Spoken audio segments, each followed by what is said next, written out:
Good morning students. आज हम scientific management techniques के अंदर वर्क स्टडी पढ़ेंगे।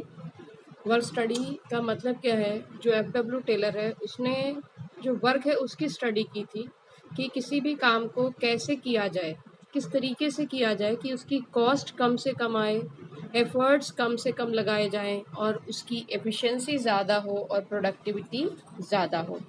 तो ये जो हमारी नेक्स्ट तीसरे नंबर की टेक्निक है इसका नाम है वर्क स्टडी। इसमें हमने बताया है, आप ज़रा देखिए, it refers to a systematic study of every aspect of a work to reduce cost and effort and to increase efficiency and productivity. Work study includes the following technique. Work study के अंदर किसी भी चीज़ की एक systematic study की गई है ताकि उसकी कॉस्ट कम हो जाए, एफर्ट्स कम हो जाए और एफिशिएंसी बढ़ जाए, प्रोडक्टिविटी बढ़ जाए। अब इसके अंदर हमने और भी टेक्निक्स की स्टडी करनी है। इसमें टोटल हमें 4 टेक्निक्स की स्टडी करनी है। उनके नाम है method study, time study, motion study और फटीग स्टडी। तो आज हम 2 टेक्निक्स की स्टडी करेंगे। पहला जो है वो है मेथड स्टडी। तो मेथड स्टडी का मतलब क्या है कि अगर आप देखेंगे तो किसी भी काम को करने का बहुत सारे तरीके होते हैं, लेकिन उसमें से कोई एक ही बेस्ट होता है।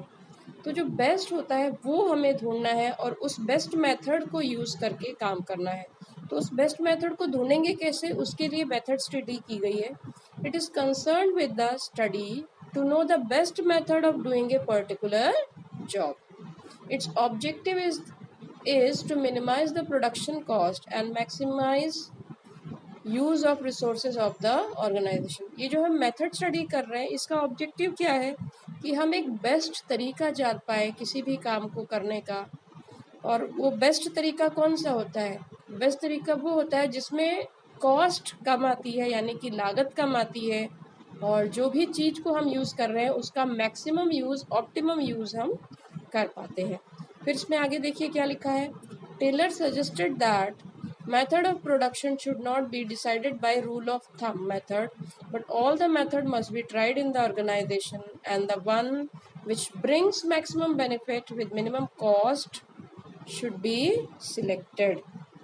यहाँ पे टेलर कह रहा है कि हमें साइंटिफिकली अपने सारे मेथड्स को ट्राई करके देख लेना है। उसमें से कोई ना कोई एक ऐसा मेथड होगा जिसकी कॉस्ट कम होगी और उससे ज़्यादा से ज़्यादा बेनिफिट मिल रहा होगा, तो हमें उसी मेथड को सिलेक्ट करना है। अपनी मर्जी से कोई भी मेथड नहीं इम्प्लीमेंट कर देना है कि नहीं मुझे ये लगता है यही मेथड अच्छा है, ऐसा नहीं है।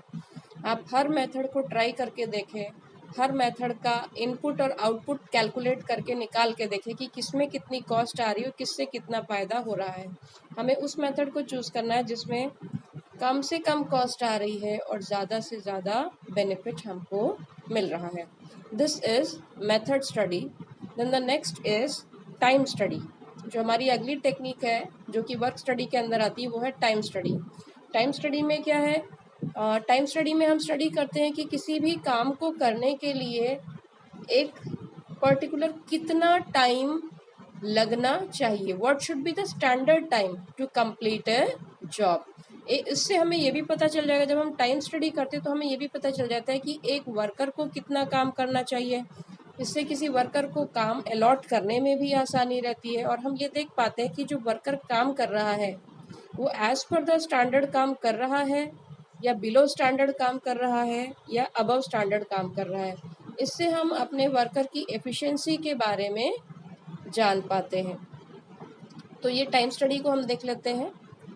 It refers to a study of the time that required to an average worker to complete a task. It aims at fixing the standard time required to do a particular job. It helps to increase the efficiency and reduce the cost and effort.